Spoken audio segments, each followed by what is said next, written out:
Bienvenue, mesdames et messieurs, sur NCA, la nouvelle chaîne africaine. Elle a un profil comme on n'en trouve pas souvent. Elle s'appelle Jolie Andrès. Elle est diplômée des hautes études internationales et politiques HEIP Paris, diplômée du Centre d'études diplomatiques et stratégiques CEDS Paris, diplômée de l'Institut supérieur de recherche en relations internationales Paris, diplômée de l'Institut supérieure du commerce international. Elle est par ailleurs conseillère auprès du commerce extérieur français. Elle conseille des pouvoirs publics, des entreprises, des multinationales. Elle est strategic project. Elle est députée strategic project director chez Engie, le leader de la transition énergétique.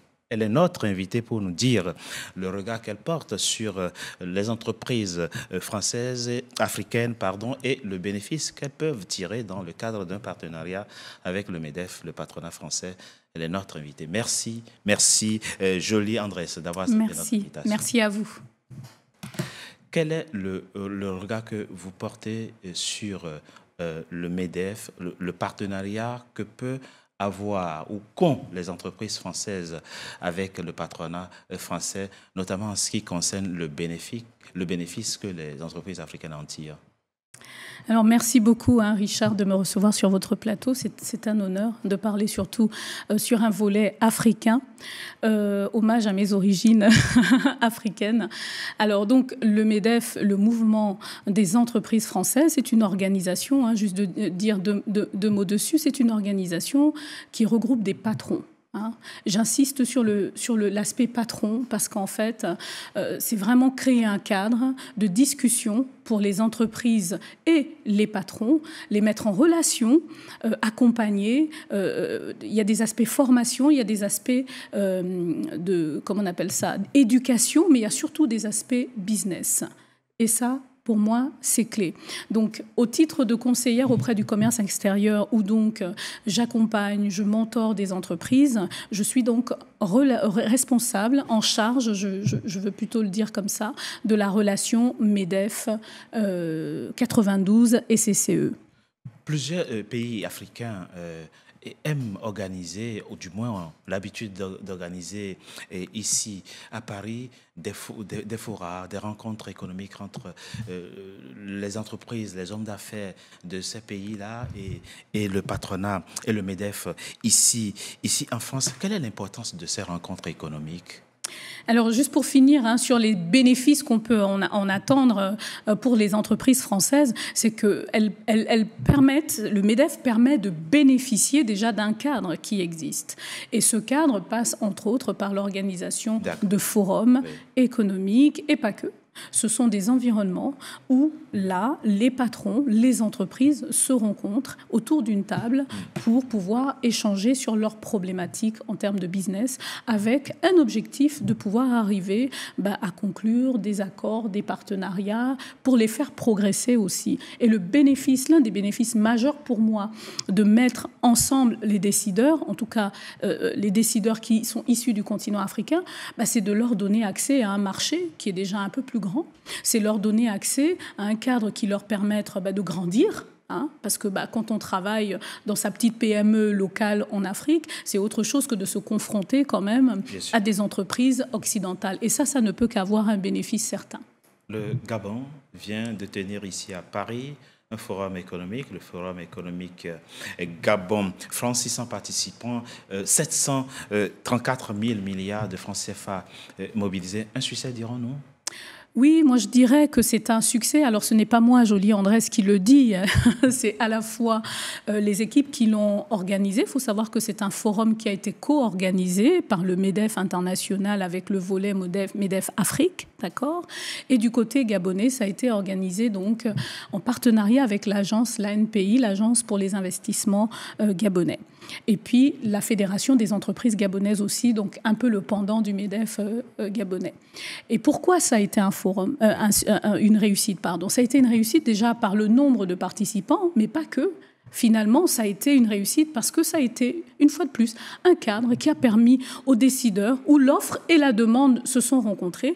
Et à l'issue de cela, il y a eu des signatures de MOU, de protocoles d'accord, donc des choses concrètes qui vont permettre aux entreprises, 150 entreprises françaises étaient présentes et il y avait à peu près l'équivalent, je n'ai pas les chiffres exacts côté gabonais, mais je sais qu'ils ont répondu massivement. Il y a eu 12 ministres gabonais, il y a eu des chefs d'entreprise, il y a eu des corps diplomatiques, il y a eu une vraie délégation de pouvoirs publics et privés qui sont arrivés et à l'issue de ça, il y a eu des accords qu'il faudra suivre. Justement, des accords qu'il faudra suivre. Et c'est là précisément ma question. Quand des protocoles d'accord sont signés comme ça entre des entreprises françaises et des entreprises africaines, qu'est-ce qui se passe après?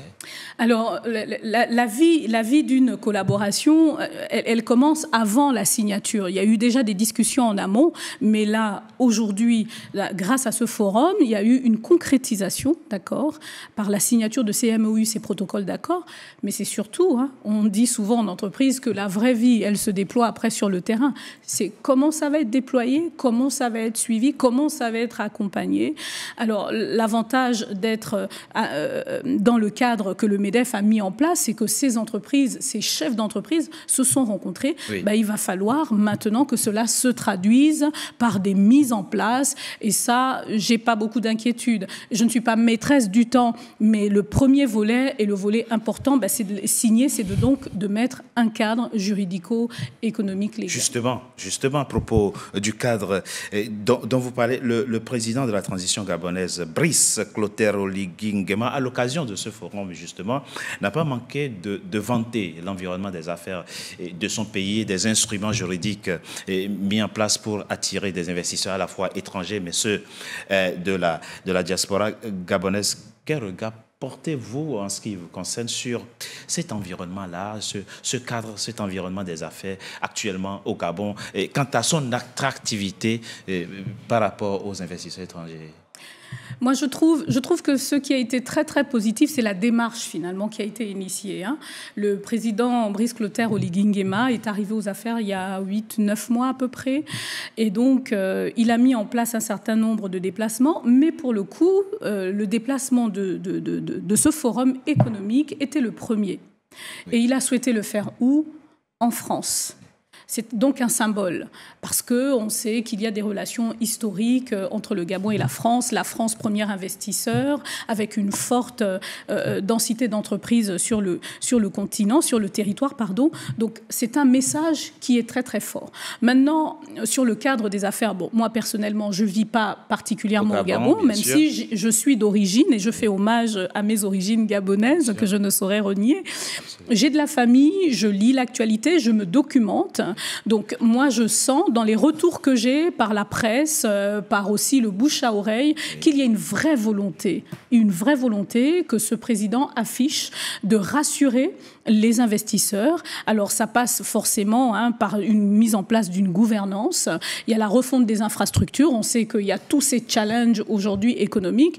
Mais pour moi, c'est le cadre de paix aussi qui quelque part, favorise, en tout cas moi d'un point de vue occidental, qui donne envie aux investisseurs. La stabilité. Pour l'instant, on est dans ce cadre-là. Et la sécurité, bien sûr. Et la sécurité, bien entendu, la sécurité des populations et des expatriés. Et donc ça, c'est majeur. Et ça a l'air donc d'être dit dans le discours que nous tient le président gabonais. Et donc ça, pour moi, c'est déjà la base, c'est déjà un beau socle, un bon début en tout cas.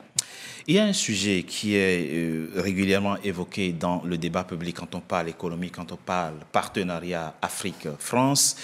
C'est la question des rapports asymétriques entre la France et ses anciennes colonies sur le plan de l'économie. Quelle peut être la solution? Quels sont là les leviers qu'on peut actionner pour mettre en place, ou du moins pour ramener les rapports à l'équilibre?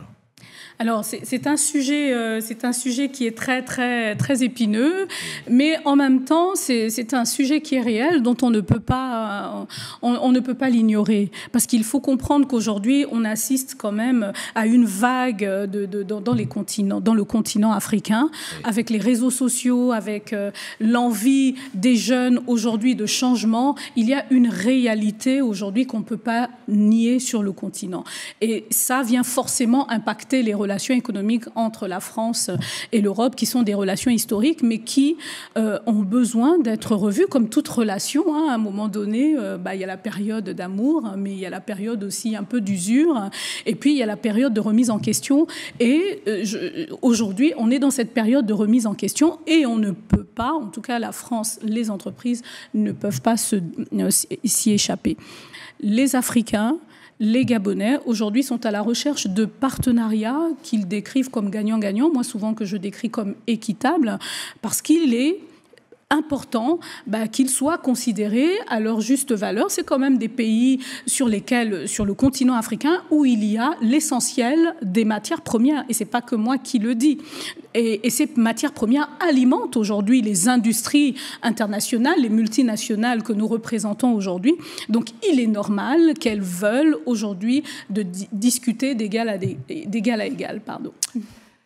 Je l'ai dit, femme surdiplômée, et femme qui a beaucoup de charges de travail et qui pourtant a le temps d'écrire des livres. Vous êtes auteur de 2 livres. À la conquête du bonheur professionnel, c'est le titre du premier livre. Alors, par rapport au premier livre, d'abord, comment fait-on dans la société actuelle, avec les exigences actuelles attendues d'une femme? Comment fait-on quand on s'est préoccupé à faire tant d'études et qu'on travaille dans des entreprises comme celles dans lesquelles vous avez travaillé et où vous travaillez encore? Comment fait-on pour avoir le temps pour écrire des livres? Alors c'est vrai que les journées ne sont constituées que de 24 heures. Mais pour ce livre, en tout cas ce premier livre qui a été le premier, en tout cas de plusieurs, je l'espère, c'était pour moi une façon de partager mon parcours en France. Donc je dois le dire, aujourd'hui je travaille dans un grand groupe, j'ai des fonctions, j'ai des casquettes, mais ça n'a pas toujours été le cas. J'ai commencé dans une grande entreprise française, avec des rêves et des ambitions. Et surtout, je me disais que finalement, avoir autant de diplômes serait un petit peu la clé d'une certaine légitimité auprès de ces entreprises françaises. Sauf que ça n'a pas été le cas. En tout cas, ça n'a pas été le cas immédiatement. J'ai été confrontée à des années d'intérim durant lesquelles, à chaque fois, je devais prouver, démontrer ma valeur parce que j'étais tout simplement, et ça, ce n'est pas moi qui me l'a dit. On m'a fait remarquer en me disant, par exemple, que j'étais femme, que j'étais noire. Est-ce que je n'aurais pas un petit handicap, par exemple, pour être embauchée dans le cadre des quotas? On a essayé de me rapatrier au Gabon en me disant que oui, dans cette société, il n'y a pas de poste pour moi à la holding, mais en revanche, qu'il y aurait un poste tout de suite, mais à condition que je sois basée au Gabon, sauf que ce n'était pas mon cas. Et je pense qu'on a le droit de vouloir se projeter dans la ville de cœur qu'on a choisi, et moi en l'occurrence c'était Paris. Et donc écrire ce livre, c'était un peu fermer toutes ces pages douloureuses, et c'était aussi et surtout pour envoyer un message à toutes les personnes qui sont comme moi issues de l'immigration et qui ambitionnent d'avoir des postes à haute responsabilité dans l'entreprise, leur dire que c'est possible. Il faut se battre, c'est vrai, on part pas forcément les mieux lotis, mais en même temps on peut pas changer nos origines, il faut qu'on en fasse un atout. Il faut s'élargir le champ des possibles. Absolument. 2e livre, Le pouvoir des femmes a influencé le débat public. Mythe ou réalité, publié aux éditions L'Harmattan. Vidons le contentieux, tranchons la question. C'est un mythe ou c'est une réalité? Vous, les femmes, vous influencez le débat public ou pas? Alors, je ferai la question, comme on dit dans le jargon, ni oui ni non. Ce livre, déjà, pour donner le contexte, c'est un livre que j'ai coécrit avec plusieurs femmes, parce que en tant que femme, mère, collaboratrice, on est toutes un petit peu soumises aux mêmes difficultés, aux mêmes challenges. Les congés maternité, les départs, etc., l'envie de progresser. Et puis, quand on est une femme, en plus d'origine de couleur, on cumule les handicaps. On dit qu'on n'a pas que le plafond de verre, vous savez, mais on a également les parois de verre. Et moi, c'était important de réunir des femmes de différents secteurs d'activité pour que chacune, finalement, puisse donner sa vision. Des femmes leaders, donc on a des journalistes, on a des économistes, on a des femmes des organisations internationales. Moi, évidemment, pour la partie entreprise, mais c'est plusieurs femmes. On a même une philosophe parce que je voulais avoir un regard qui soit disruptif, comme on dit. Et c'était important de dire qu'on a une place aujourd'hui et qu'on peut avoir une voix dans le débat public. C'est pas toujours le cas, puisque sinon on n'écrirait pas des livres pour ce genre de sujet. Mais en même temps, on y travaille. Quand on s'appelle Jolie Andrés et qu'on arrive là où vous êtes, qu'est-ce qu'on a sacrifié dans sa vie? Qu'est-ce qu'on a sacrifié? Alors, c'est une bonne question et c'est la première fois qu'on me pose cette question. Moi, je vous répondrais qu'en fait, on a persévéré plutôt. On a été déterminé et on ne s'est pas laissé enfermer dans les boîtes, comme c'est souvent le cas en Occident, où on nous met dans une case et on ne veut pas qu'on en sorte. Donc, moi, j'ai été résiliente. J'ai pris des coups, j'ai pris des échecs. Et d'ailleurs, pour la petite histoire, quand j'ai écrit mon premier livre, je l'ai fait lire par quelqu'un qui avait été mon manager parce que je voulais avoir un regard extérieur, qui puisse valider, vous savez, parce qu'on n'est pas toujours objectif sur soi. Et en fait, il m'a dit, mais tu veux parler de quoi dans ton livre? De tes échecs? Et je lui ai dit oui, je veux parler de mes échecs parce que mes échecs m'ont construit. Donc voilà, je ne pense pas avoir sacrifié, oui, j'ai peut-être sacrifié un peu de vie de famille parce que je travaillais hyper dur. J'ai toujours été convaincue, viscéralement convaincue que le travail payait et je savais qu'au bout du compte, je finirais par sortir du tunnel. En quelques mots, un conseil aux femmes africaines qui suivent cette émission. Qu'est-ce que vous leur conseillez? Alors moi, je dis que l'univers des possibles, tout est possible à celui qui croit. Et il ne faut pas se laisser enfermer et il faut surtout croire en soi. On a des schémas un petit peu compliqués de réussite en Afrique, mais moi, la force du travail, pour moi, est clé et c'est ça qui permet d'être autonome et de pouvoir être fier à l'issue de sa réussite. Jolie Andrés, merci d'avoir été notre invitée. Mesdames et messieurs, Richard. c'était notre invité. Merci d'avoir été à notre compagnie. À très bientôt pour un nouveau numéro de notre invité.